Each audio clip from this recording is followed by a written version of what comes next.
berada dalam kandungan ibundanya, maka Allah kemudian mengambil perjanjian dengan semua anak cucu Adam sebelum lahir ke muka bumi.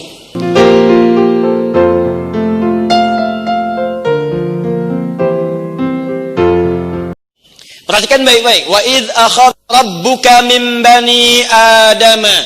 Dan ingatlah ingat baik-baik di ilmu nahwu, ilmu gramatikal bahasa Arab, itu tidak hanya menunjuk sesuatu yang diingat, menunjukkan dipelajari, dipahami, didalami.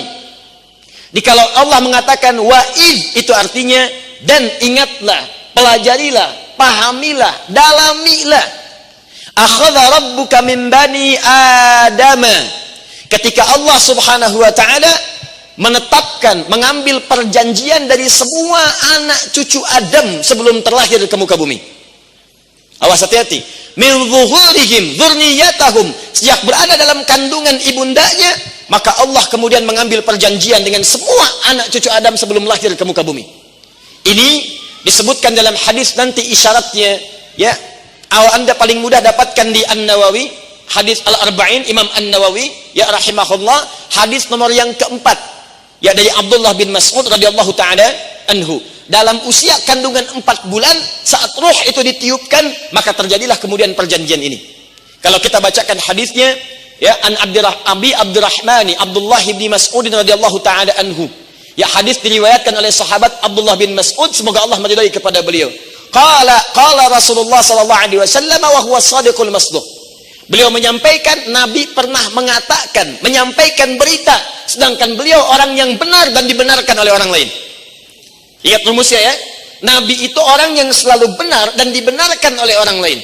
Ini kelebihan Nabi Muhammad sallallahu alaihi wasallam. Jadi kalau beliau menyampaikan sesuatu, selalu benar, dan uniknya orang lain membenarkan. Bukan cuma kawannya, lawannya pun mengakuinya. Nah, ini sifat yang mulia. Ada orang menyampaikan kebenaran, kata-katanya benar, tapi orang lain tidak mengakui. Nabi tidak. Nah, kalau di ilmu hadis Anda temukan kalimat ini, kalimat as-sadiqul masduq, orangnya benar dan dibenarkan, ini menunjukkan informasi yang disampaikan bukan informasi biasa. Sesuatu yang gaib, yang kadang-kadang belum kita ketahui seketika. Maka ada kalimat pembuka seperti ini, seakan-akan ingin mengatakan begini, sepanjang yang Nabi sampaikan itu apapun bentuknya, maka Anda harus langsung benarkan. Karena beliau ini, jangankan orang kawannya, lawannya pun ketika bicara langsung dibenarkan oleh mereka. Paham?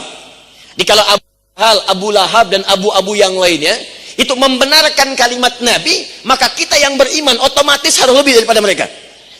Di Abu Jahal itu sebetulnya mengakui Nabi itu orang jujur, orang benar. Cuman karena takut kedudukannya kemudian digantikan oleh Nabi, maka muncullah pengingkarannya kepada Nabi sallallahu alaihi wasallam. Jelas? Inna ahadakum, saya agak cepat, setiap kalian yujma'u fi batni ummihi, akan berproses sebelum dilahirkan dalam perut ibundanya. Maka yang pertama, perhatikan baik-baik, arba'ina yauman nutfah, 40 hari pertama dikandung di perut ibundanya, itu baru berbentuk nutfah, percampuran antara spermatozoa dengan ovum. Thumma yakunu mithla dzalika 'alaqah, 40 hari yang kedua berbentuk 'alaqah, zigot yang mulai menempel di dinding rahim. Thumma yakunu mithla dzalika mudghah, 40 hari yang ketiga usia 4 bulan, 120 hari, maka dia mulai berbentuk mudghah, daging keratan yang mulai ada bentuknya. Thumma yursalu ilaihil malak, maka usia 4 bulan itu diutuslah malaikat. Awas. Fayanfukhu fihi ruh, maka ditugaskan oleh Allah untuk meniupkan ruh. Karena itu usia 4 bulan seorang yang tengah mengandung, kemudian kandungan usia 4 bulan, maka itu, hati-hati, tolong catat betul, itu menandakan bahwa ruhnya telah tertanam dalam janinnya. Ruh sudah masuk. Nah, ketika ruh sudah masuk ini, wa yu'maru bikatsbi arba'in, maka diperintahkan untuk menetapkan 4 hal.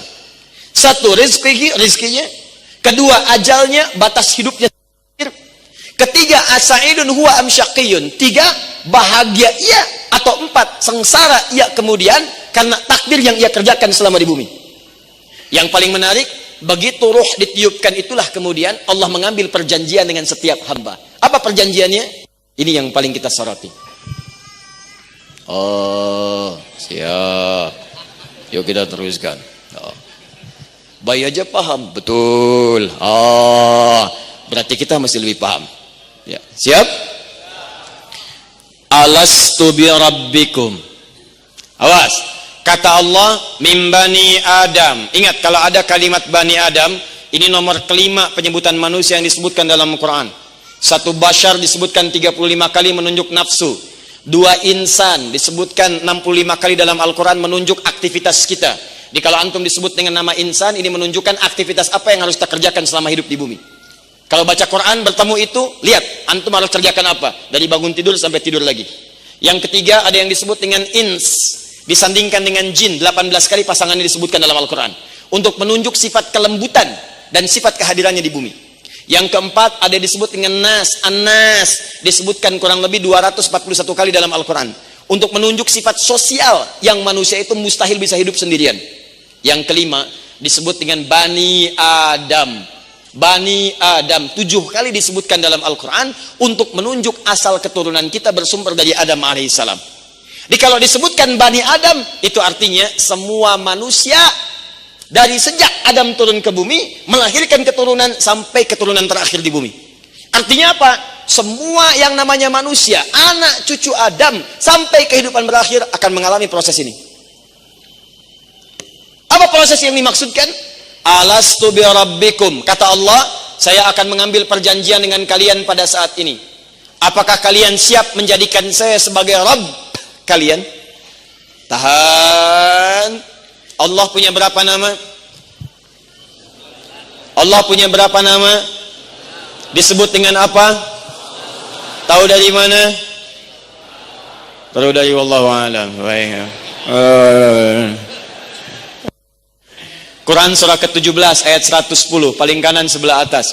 Ya, Al-Isra ayat 110. Qulid Allaha awid ar-Rahman ayyamma tad'u falahul asmaul husna. Sedang punya persoalan apapun, maka sebut Allah, panggil, mohon, atau sebut namanya Ar-Rahman, atau pilih nama-nama terbaik sesuai dengan kebutuhan kita. Allah punya nama-nama terbaik sesuai dengan kebutuhan kita, disebut Al-Asma'ul Husna. Ada Ar-Rahman, ada Ar-Rahim, ada Al-Malik, ada Al-Quddus, ada Rabb, ada As-Sabr, ada Al-Alim. Pertanyaannya, kenapa di ayat ini yang dipilih kalimatnya oleh Allah menggunakan kata Rabb? Kenapa Allah tidak mengatakan alastu bi ilahikum, alastu alastu bi rahimikum, alastu bi malikikum? Dipilih di ayat ini menggunakan kalimat alastu bi rabbikum. Ini rahasia terbesarnya sebelum masuk pada pembahasan. Teman-teman, kata Rabb itu terambil dari satu sifat yang disebut dengan rububiyah.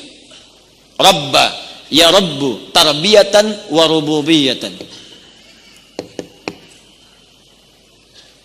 Tidak disebutkan dalam bahasa Arab sifat yang terkait dengan nama rububiyah kecuali mencakup semua jenis perhatian yang mungkin diberikan. Jadi kalau misalnya ada yang sakit disembuhkan, masuk sifat rububiyah. Ada yang susah dimudahkan. Ada yang butuh diberikan. Ada yang ingin disampaikan. Di semua apa yang dibutuhkan dipenuhi. Maka itu yang disebut dengan sifat rububiyah. Kalau sifatnya terbatas dengan batasan tertentu, bisa ngasih sekarang, nanti belum tentu. Misal, orang tua saat Anda sekolah dicarikan kemudian biayanya, diberikan kemudian kebutuhannya. Tapi begitu wafat, hilang semua pemberiannya. Pemberian sifat rububiyah yang terbatas keadaannya, terbatas waktunya, maka sosok yang memberikan itu disebut. Saya ulang, sosok yang memberikan disebut dengan murabbi. Murabbi itu orang yang memberikan perhatian pada orang yang dirawatnya, tapi perhatiannya sifatnya terbatas. Karena tidak bisa memberikan yang sifatnya abadi. Jadi bisa dibatasi dengan waktu, dengan keadaan, dengan batas hidup, dan lain sebagainya. Maka dia disebut dengan apa namanya? Tapi kalau sifat perhatian itu tidak punya batas dan cepat diberikannya. Begitu minta, kasih. Butuh, diberi. Sulit, mudah. Ingin, diberikan. Maka rubah kalimatnya kemudian menjadi Rabb. Rabb. Rabb. Di sejak kita dalam kandungan ibunda kita, usia 4 bulan, ruh sudah masuk. Allah menyampaikan tawaran kepada kita untuk berkomitmen kepada Allah. Perhatikan kalimatnya. Alastu bi rabbikum, kata Allah, hei, apakah kamu siap menjadikan saya sebagai Tuhan yang kamu sembah, dan dengan itu saya akan penuhi semua kebutuhanmu. Kalau kamu minta, saya beri. Kamu sakit, saya sembuhkan. Kamu butuh, saya anugerahkan. Kamu ingin, saya persembahkan. Kamu ingin rezeki, saya tampilkan. Kamu sakit, saya sembuhkan. Kamu salah, saya maafkan. Kamu dosa, saya ampuni. Saya mau tanya nih pada antum semua ya. Maaf sekali. Ada yang menawarkan kepada antum, mau nggak antum ikut saya? Nanti semua biaya saya tanggung. Kalau pengen haji, saya berikan. Kalau pengen umrah, saya fasilitasi. Pengen nikah, saya fasilitasi. Pilih perempuan paling cantik di muka bumi, saya fasilitasi sepanjang dia mau menikah dengan kamu, ya kan? Misal gitu kan? Kadang-kadang ada yang begitu, ya. Khutbah nikah, khatibnya siap, tempatnya ready, maharnya oke, saksi siap, cuman calon belum ada. Semua kamu akan saya permudah. Kira-kira, maaf, ketika ditawarkan demikian, antum jawabannya apa? Menerima atau tidak? Terima. Menerimanya penuh dengan pertimbangan atau segera diterima tanpa alasan? Segera diterima. Baik, siap, saya terima. Maka dalam bahasa Arab, jika antum menerima sesuatu tanpa pertimbangan apapun lagi karena kenikmatannya, maka kalimatnya menggunakan kata bala. Bala. Awas, cuman sekali, bukan bala-bala, bala. Kalau antum sebutkan, iya, tapi masih mikir, iya enggak ya? Iya, tapi masih ada pertimbangan. Direktur mengatakan, kamu kesini, karyawan datang, siap, iya, naam. Naam, di lisannya mengatakan iya, di pikirannya baru tadi dipanggil, sekarang dipanggil lagi. Jika kalimatnya mengatakan iya, siap, tapi penuh dengan pertimbangan dan pikiran, maka kalimatnya bisa menggunakan na'am atau hadir. Tapi kalau kata-katanya kalimatnya menggunakan siap, iya, kami kerjakan tanpa mikir lagi, maka rubah kalimatnya ke dalam bahasa yang baru, istilahnya bala. Maka kita katakan, ya Allah, siap, tanpa pertimbangan lagi, kami yakin kami akan sembah Engkau sebagai Tuhan, dan ya Allah, mohon nanti saat terlahir kabulkan setiap kebutuhan yang kami dapatkan. Kalau kami butuh, kami akan minta. Kalau kami sakit, kami akan mohon disembuhkan. Kalau kami salah, kami akan mohon dimaafkan. Kalau kami berdosa, kami mohon diampuni, ya Allah. Itulah perjanjian kita. Maka kita katakan syahidna, kami bersyahadat. Untuk itulah Nabi mengatakan, kullu mauludin yuladu 'alal fitrah. Setiap yang terlahir itu sudah ada fitrah dalam dirinya, kecenderungan untuk mendekat kepada Allah Subhanahu wa taala. Nah, apa poin dengan pembahasan kita pada malam hari ini? Kaitan adalah nama ini akan terkait erat dengan saat kita membutuhkan sesuatu kala bermohon kepada Allah Subhanahu wa taala. Maka konsekuensinya satu, karena Allah mengatakan Rabbun, saya Rabb, saya akan bantu kamu, saya kabulkan apapun yang kamu mohonkan. Karena bahasanya saya penuhi semua yang kamu butuhkan, maka akan terjadi konsekuensinya kehidupan kita di bumi, kejadian-kejadian yang menuntut kita untuk bermohon kepada Allah Subhanahu wa taala. Kejadian ini Allah tetapkan untuk membuktikan bahwa janji Allah itu benar. Dan itu akan otomatis begitu antum butuh sesuatu, maka di lisan antum fitrahnya akan membimbing untuk memohon kepada Allah Subhanahu wa taala. Bahkan antum akan sebutkan dengan namanya. Perhatikan, bukankah saat Anda meminta kepada Allah Anda sering menggunakan kalimat Rabb? Pengen minta bagus dunia, bagus akhirat, dibebaskan dari neraka. Bahasa Arabnya, Rabbana atina fid dunya wa fil akhirati wa qina. Bukankah dimulai dengan kata-kata Rabb? Ketika kita berbuat salah misalnya, kita ingin tobat, turun misalnya gambaran Quran surah ke-7 ayat 23. Rabbana zalamna wa illam taghfir wa tarhamna lanakunanna minal. Bukankah dimulai dengan kata Rabb? Begitu antum ingin memohon kebaikan untuk orang tua, ampuni saya, ampuni kedua orang tua. Rabbil firli waliwa warhamhuma kama Rabb sahih. Ketika antum ingin memohon kepada Allah, ringankan beban hidup kami ya Allah, maafkan kesalahan kami ya Allah, jangan berikan beban kepada kami yang tidak sanggup kami pikul ya Allah, maka antum sebutkan nama ini. La yukallifullahu nafsan illa laha ma kasabat wa 'alaiha ma. Rabbana la tu'akhidhna Rabbana wa la tahmil 'alaina isran kama hamaltahu 'alal ladzina min. Rabbana wa la tuhammilna ma la taqata lana bih. Rabb. Seakan-akan antum katakan, ya Allah, bukankah dulu engkau berjanji kalau saya sedang sulit, engkau akan kemudian berikan kemudahan. Ya Allah, saya sekarang sedang sakit, engkau akan sembuhkan. Maka secara otomatis kejadian-kejadian yang kita alami dalam hidup itu, siapapun Anda, demi Allah saya katakan, apakah Anda orang paling tinggi jabatannya, orang paling kaya, atau orang paling apapun di muka bumi, maka selama hidup itu akan dipaksa melalui alur hidup kita mendapatkan sebuah kejadian untuk kita memanggil kepada Allah Subhanahu wa taala. Apakah saat akun Anda di Facebook ya ditutup? Daripada Anda marah-marah, datangin nuntut 1 triliun. Misalnya, lebih baik Anda bermohon kebaikan kepada Allah. Anda kena tilang, begini. Daripada Anda banting-banting motor, minta. Karena kita pasti akan mengalami kejadian-kejadian yang lisan kita otomatis minta. Dan itu akan dipaksa itu. Pada akhirnya akan mengalami situasi itu. Bahkan sekalipun Anda di puncak yang tertinggi, pasti Anda akan butuh itu. Amin. Salah. Ini saya. Balikan lagi. Gak apa-apa. Minta. Begitu kita kurang, minta lagi. Begitu keliru, arahkan pada yang benar. Begitu benar, kita kuatkan. Tidak ada masalah. Tapi poinnya adalah, kita pasti akan melalui sebuah kejadian yang di situ kita akan memohon kepada Allah. Nah, permohonan itulah saat dipanjatkan kepada Allah, itu yang disebut dengan doa namanya. Doa. Permohonan yang dimintakan kepada Allah Subhanahu wa taala dalam suatu kejadian tertentu untuk bisa dikabulkan oleh Allah sebagai pembuktian dari janji Allah saat disampaikan sejak kita dalam kandungan.